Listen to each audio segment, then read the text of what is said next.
Hi everyone, welcome to the December 29th edition of the TimeformUS Pacecast. I'm David Aragon, and I'll be joined in just a moment by my co-host Craig Milkowski. This week on the podcast, we'll be taking a look back at last week's racing, really focusing on the weekend after the Christmas break. No racing last Friday, obviously that being the Christmas holiday, but things got back going on Saturday in full swing with Santa Anita opening their winter meet on that Saturday. Multiple stakes races, multiple graded stakes races, that one topped by the Grade 1 Malibu and the La Brea, obviously. We saw some notable performances that day, but a good opening weekend of racing at Santa Anita. We had some stakes races to discuss on Sunday. Then later in the show, we'll move on to a few other venues. Gulfstream Park ran some stakes races on Saturday, and they ran a couple of turf races. One of those, which was won by Colonel Liam, who looks like a promising horse for next year as he turns 4 years old. Then we'll close things out at Laurel and the Fairgrounds, where there are a couple more stakes races with some notable speed figures and some horses that are worth discussing. But I think the big story, Craig, is what happened at Santa Anita last weekend on Saturday. The big matchup between Charlatan and Nashville didn't exactly materialize, as Charlatan was just vastly superior to his rivals in the Malibu. Yeah, he came back like he never missed a step. Obviously, whatever issues he had that made him miss some starts and be kind of taken off that Triple Crown trail didn't really derail him at all, as he came back with a 127 TimeformUS speed figure. He just did it easily to my eye. He was able to sit off the very fast Nashville, who was setting really quick fractions up front. He was just right off of him and took over when asked and drew away without ever really being threatened. So I'm not sure what the future holds for him, but he's as good as any horse we've seen all year, I think. Yeah, I mean, that 127 TimeformUS speed figure that he got, that's right up there with some of the best three-year-olds that we saw throughout the season. And this obviously was his first start off a long layoff, so you have to imagine there might be better to come from him in the future. He did win geared down, but I don't really put too much stock in that and think that he could have run much faster on this occasion. I think he was all out to get to the 16th pole, and they just eased him up a little bit at that point. But he ran a big race here. I mean, Nashville's a very fast horse. He carved out some pretty taxing fractions, and Charlatan was within a length of him almost the entire way, applied the pressure that he needed to, and he obviously broke down that horse and ran right past him in the final eighth of a mile. You know, he's a horse that's never been tested in his career. Obviously, he handled the mile and an eighth in the Arkansas Derby going back to early May. I think it remains to be seen what he really wants to do, if he turns out to be more of a miler or if he will be that kind of classic distance horse as a 4-year-old. But either way, he's just a supremely talented individual. Yeah, I think distance is the real question with him. Just how far can he go? That's the one question we don't know. He handled a mile and eighth against 3-year-olds, but it could be quite different against older horses and even going a little bit longer. So I imagine he's going to get the shot, though, for sure. As for the others in here, I mean, I'm not ready to write off Nashville yet. He's still got the second best speed figure in the race, 121. But I do think he was exposed. 7 furlongs is probably too far. I'd give him another shot at 6 because, I mean, this horse is just so fast. He's quick out of the gate. He gets his feet under him super quickly, and he's always going to have the lead in these races, which is dangerous. So I'm not going to write him off if he shows up in a different spot. And I think the figure is probably right. He probably was as good as or better than the second and third place horses in here. And those were just okay. They got 118 TimeformUS speed figures, which is nothing that's going to get the juices flowing as far as top level racing is concerned. Yeah, I think one of the themes that we saw from the Malibu moving on to the La Brea is that the horses that ran so well over that extremely fast surface at Keeneland on Breeders' Cup weekend, they didn't exactly translate those performances to a very different kind of surface at Santa Anita on Saturday. We saw that with Nashville, and that was certainly the case in the La Brea, as Mathis and Motivated Seller, who had run so well on Breeders' Cup weekend, they just didn't quite get back to those performances. I know that Mathis repeated her speed figure here, but this was a slightly tougher spot, and they just didn't step forward at all. It was actually a horse who disappointed a little bit in that Keeneland race, Fair Maiden, who got the better of all of them, winning here by a comfortable 2 lengths. She's a filly who had shown real promise in the past on the turf, but it seems like dirt may ultimately be her preferred surface. Yeah, she's a horse we talked about early in her career off a couple of romping wins at Woodbine. I think it was on the not Polytrack, Tapeta, and maybe Turf as well. But she's certainly proven to run well. That's two of her last three. She's won on dirt, and the one in between when she lost at Keeneland. She had a pretty tough trip that day. But so good effort here. She got a 111 Timeform US speed figure.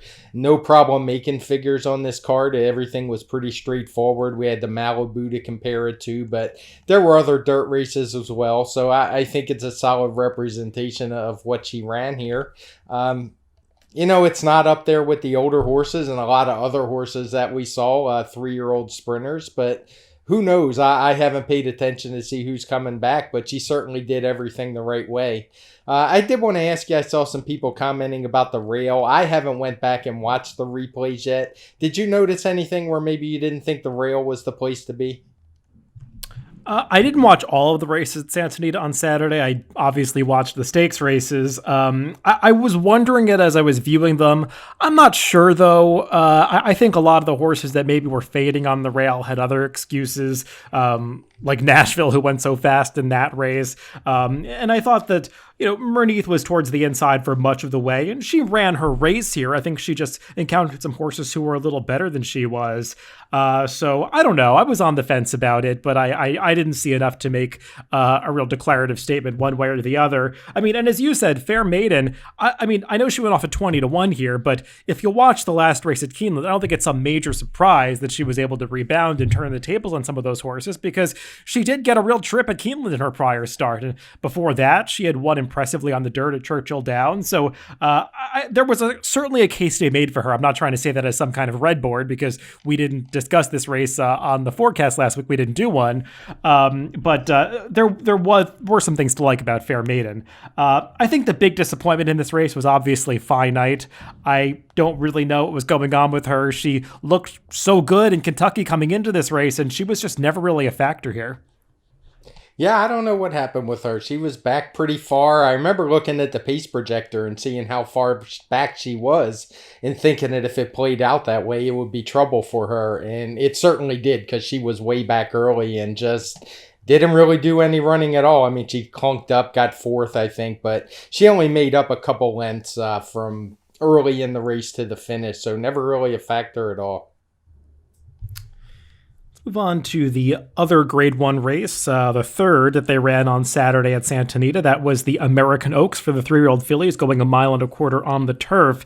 And this was if you were watching this race unfold down the backstretch, I think you, like me, were seeing Duopoly going very easily on the front end through some pretty comfortable fractions, just thinking to yourself, how are they going to catch this horse? And they didn't. Nobody applied any pressure, and she just sprinted away from them in the stretch. Yeah, this was a race where the pace projector kind of had it nailed. We don't label races as favoring horses on or near the lead when the distance is 1.25 miles or longer, because it doesn't always work out. But in this case, we had the top three pegged early, Duopoly, Sharing, and Going to Vegas.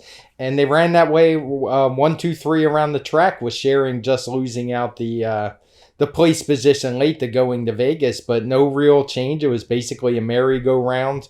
All our fractions are coded in blue. Duopoly did get a 115 Timeform US speed figure for the win. Drop back to 112. So solid effort. Nothing I'd get super excited about, because I don't think she'll always get things this easy. Though at these longer distances, it does happen more often than we tend to think it does. So that speed's always going to be a weapon. The real disappointment for me in here was Sharing. She really had no excuse. She just kind of sat right off of Duopoly. She was favored in this spot. And not only couldn't she get Duopoly, she was passed by Going to Vegas late. So to me, she was the disappointment of the race for sure. Yeah, Duopoly is kind of a funny horse. She really does seem to be that classic need the lead type. She's run 6 times. The 4 times that she's gotten to the front end, she's won every time. The 2 races that she hasn't gotten to the lead, she's been off the board. So I think the kind of trip that she gets really does dictate her result.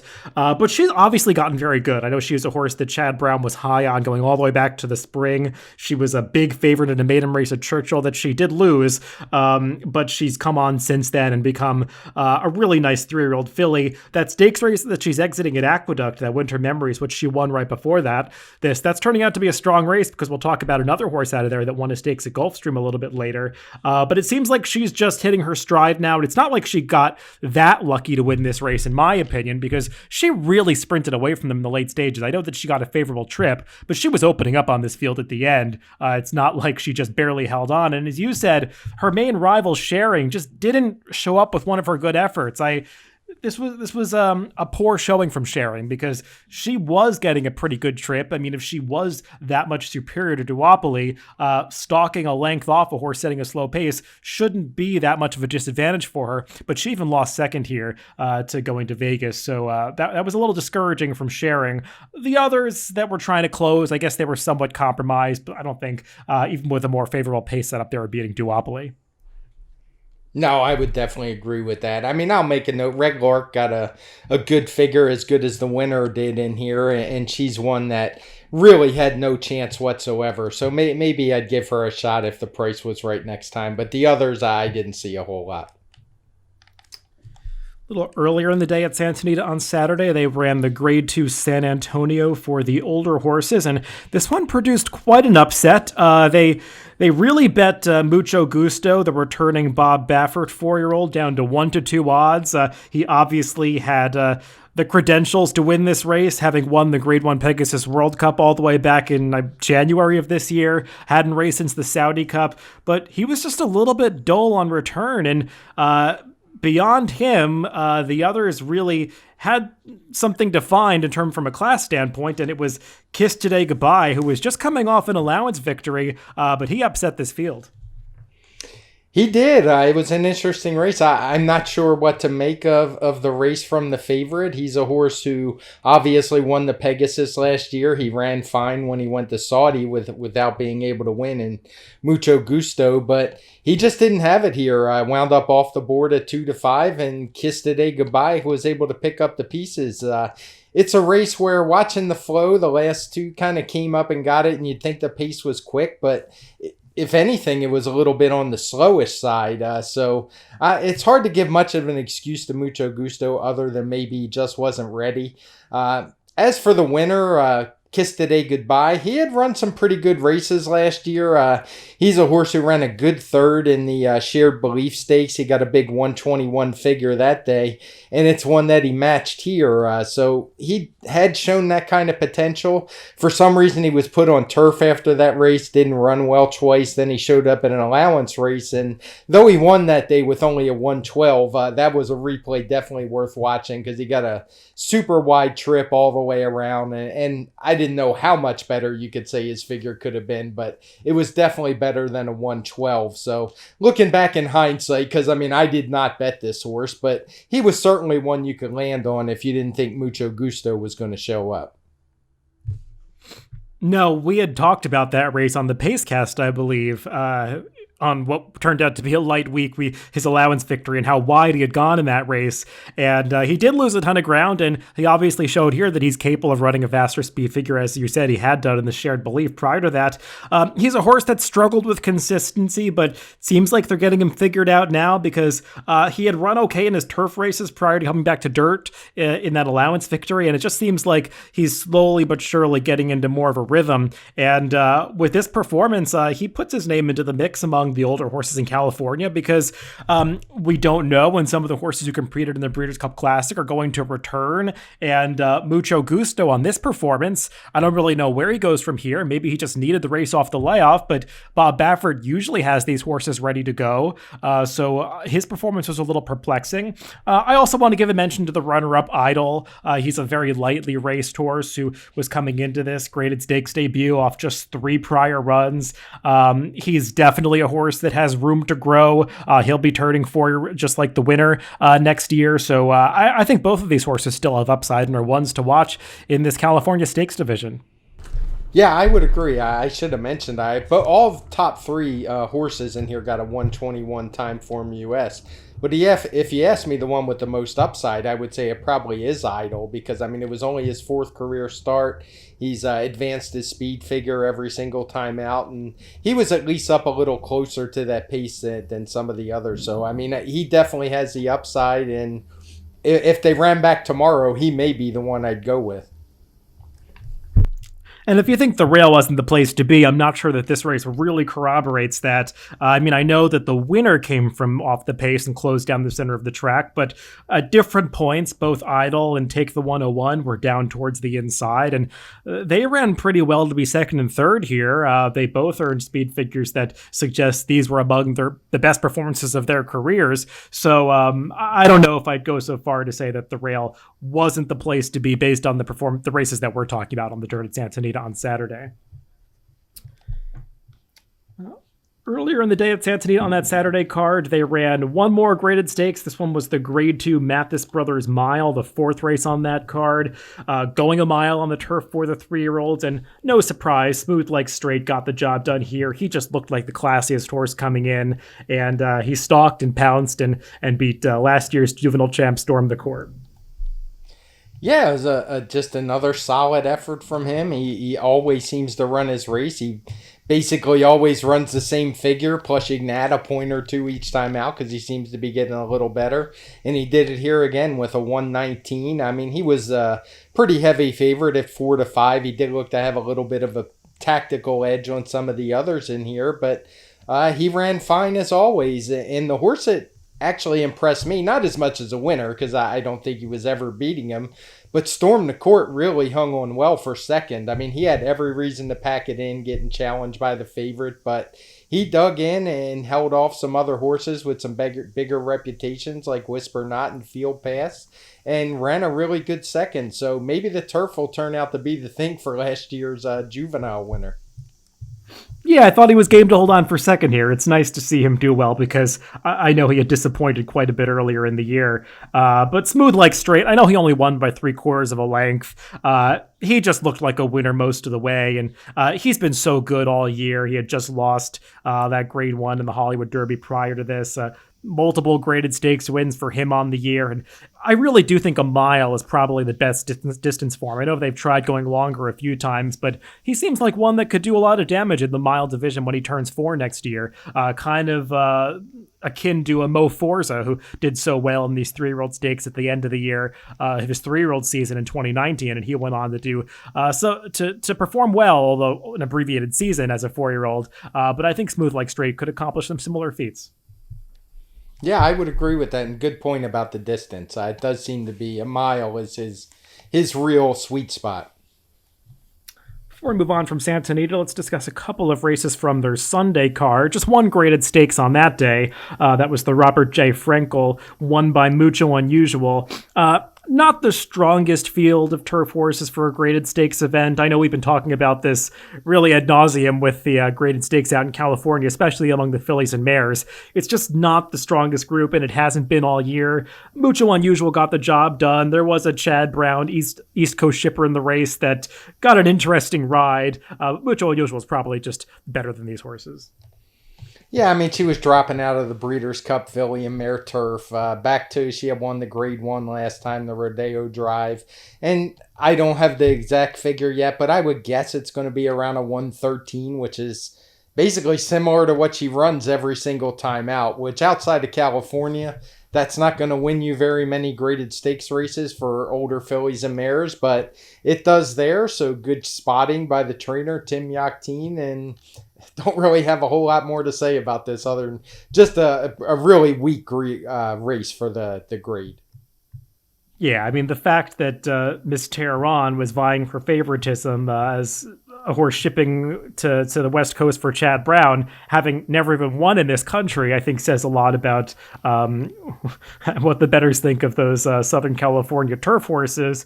She got an interesting ride from Joel Rosario, tried to make a premature move up the inside on the far turn, and it didn't quite work out because he was moving into a portion of the race that was probably a little faster than maybe he was thinking. But I don't think it was going to make a difference. The winner just seemed like the best horse.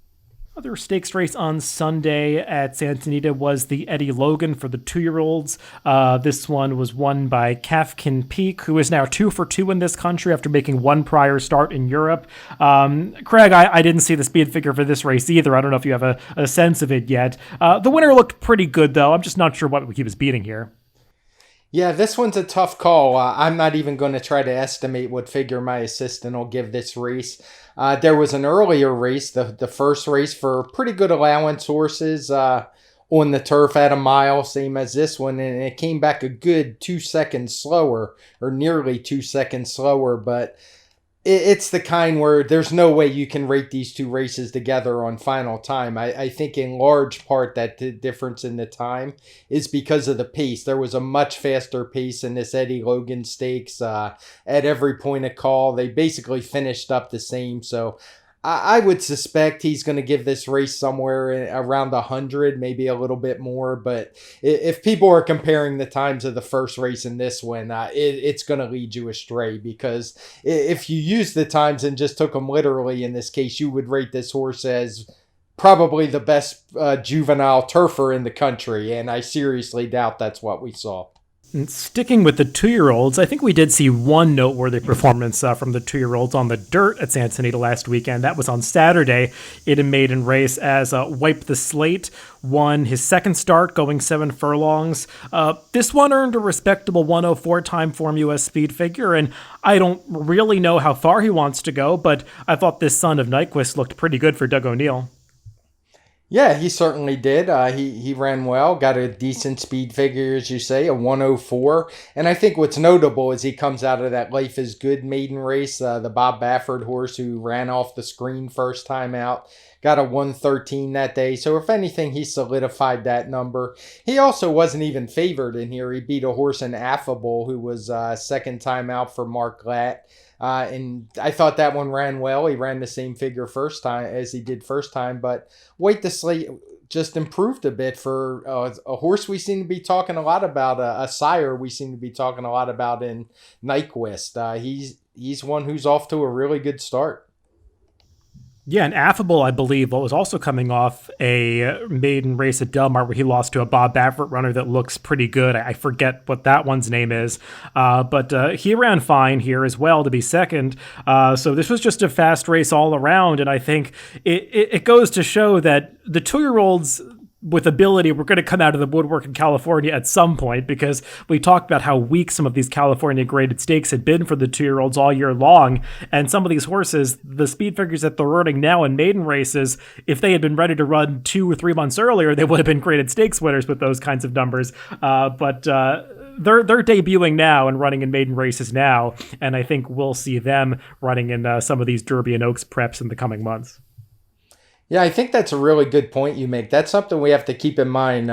As everybody knows, 2020 was far from your normal year, so I wouldn't take it against too many horses that they ran a schedule that's not the same as we're used to seeing or debut later. There was just so much going on and so much fluctuation with the racing schedules and uncertainty that I just wouldn't look at these races and these 2-year-olds as I would in a normal year, and probably give them a little more benefit of the doubt when they debut this late and start running fast. Let's move on to Gulfstream Park, where on Saturday they ran a couple of stakes races on the turf that produced impressive performances, though the one that I think got most people talking was the Tropical Park Derby, won by the returning Colonel Liam.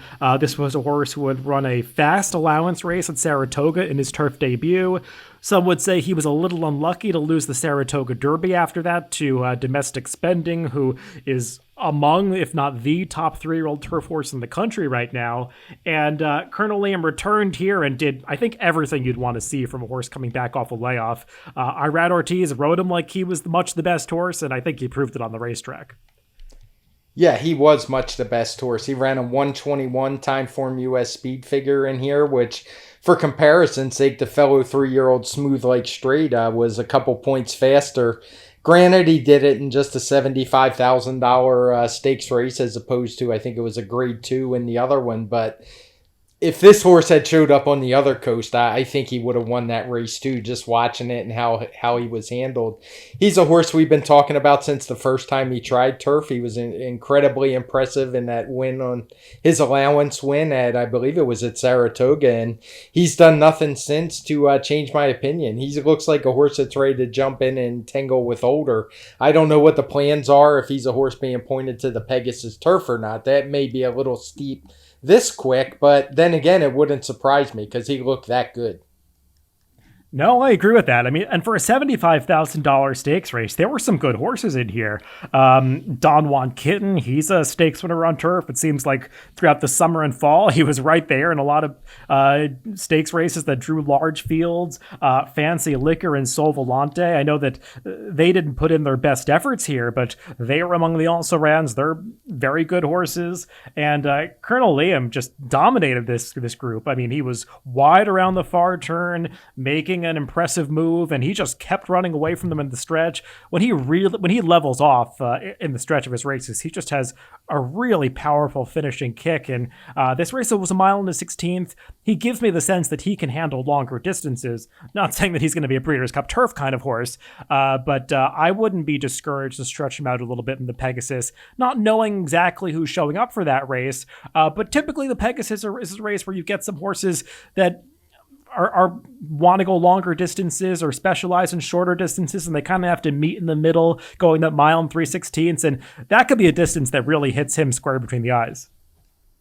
Yeah, and as you mentioned, this was a strong $75,000 race. The horse you brought up first, Don Juan Kitten, he's just basically been running the same numbers, runs his race almost every single time out, and is a good target. And Colonel Liam just toyed with them. I mean, it wasn't any kind of contest whatsoever. So, he, of all the 3-year-olds I've seen on turf, I think he's right up there with him and perhaps Domestic Spending.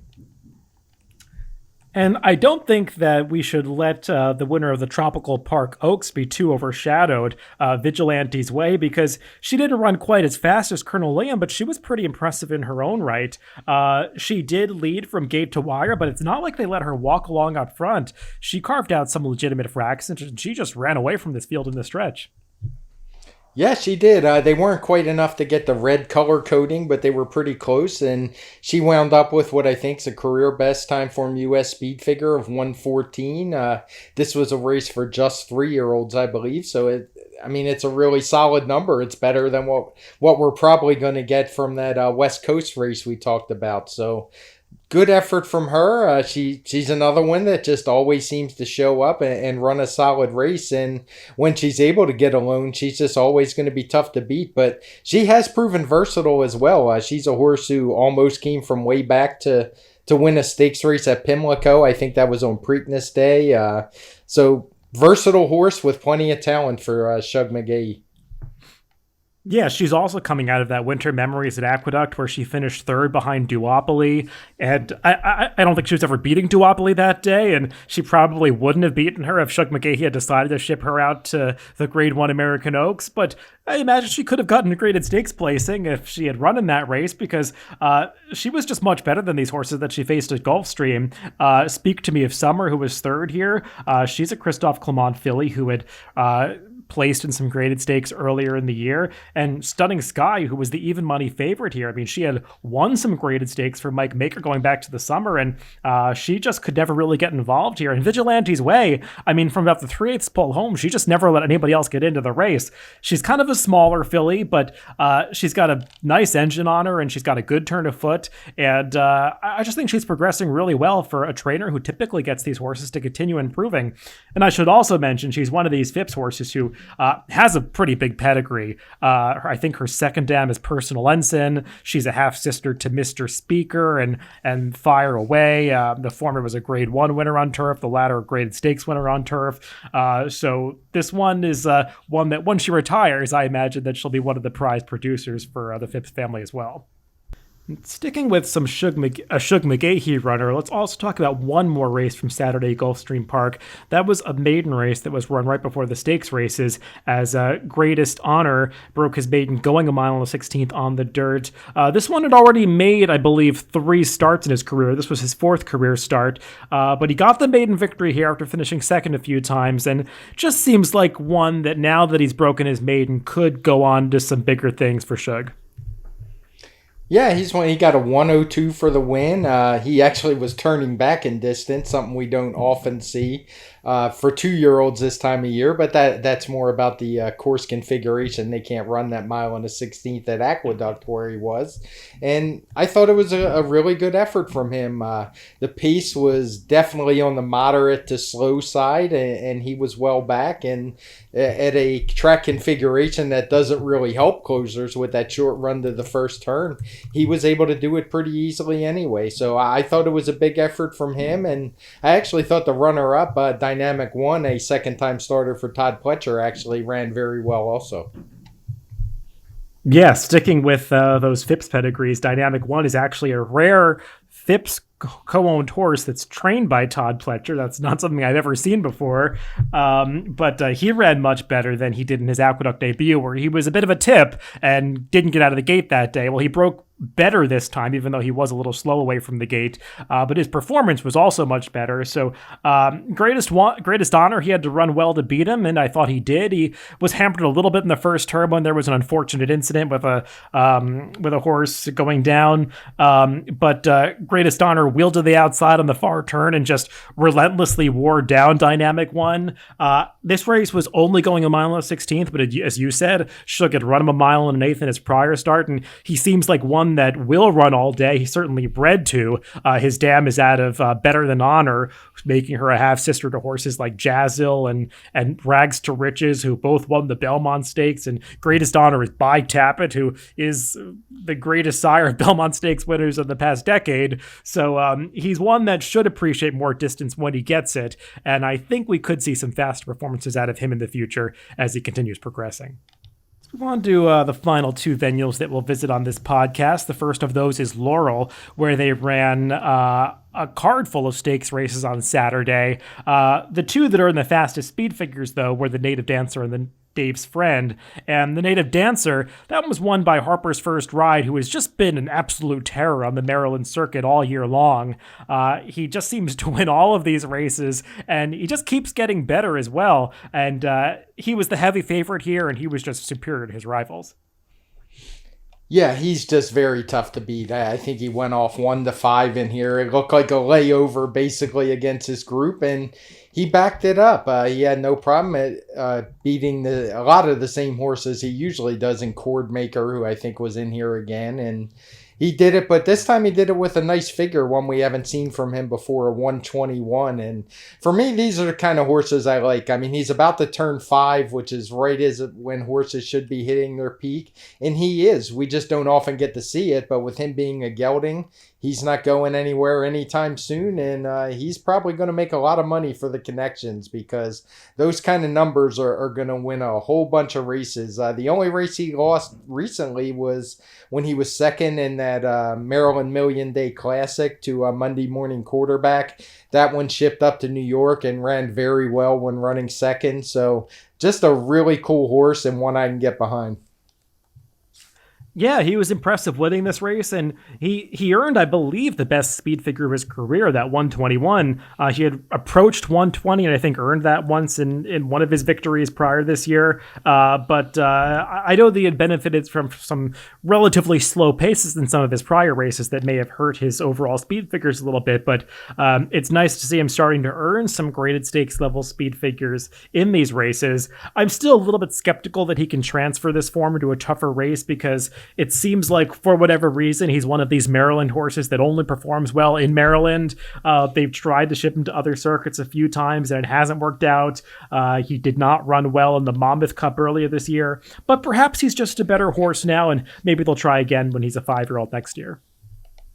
Yeah, it's interesting to say. I mean, he did run in the global campaign that day, who we know turned out to be really good as a 4-year-old, but Yeah, with that kind of speed figure, I think it's worth taking a shot. But on the other hand, Maryland is really flourishing now. They run plenty stakes just like this one. And either way, I'm sure he's going to be fine.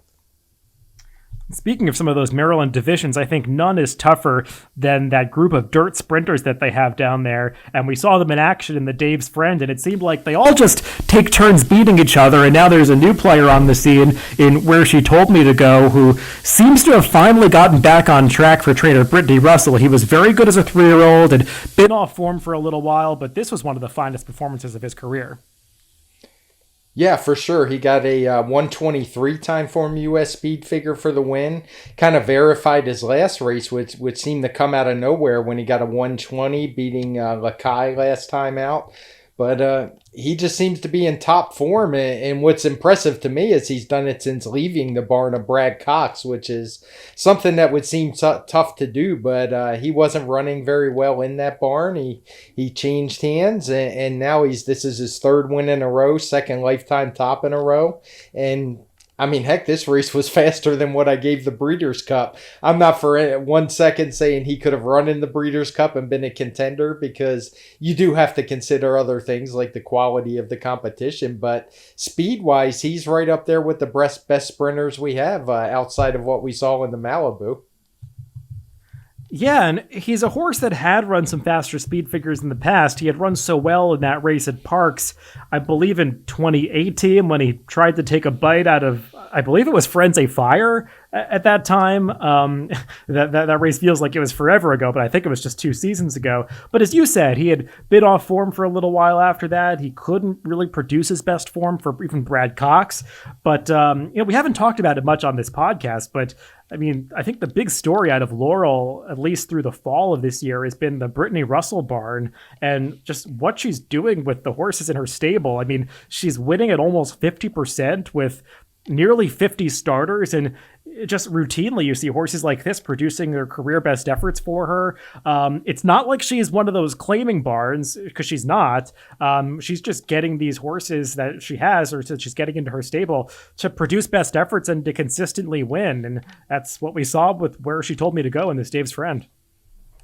Yeah, I actually made a tweet about her a few weeks ago, maybe a month ago, about how good she was doing at Laurel. And it drew some comments, some positive, some negative, some people skeptical. But, I don't play that game. I'm not the police. And I have no reason to believe she's not doing this the right way.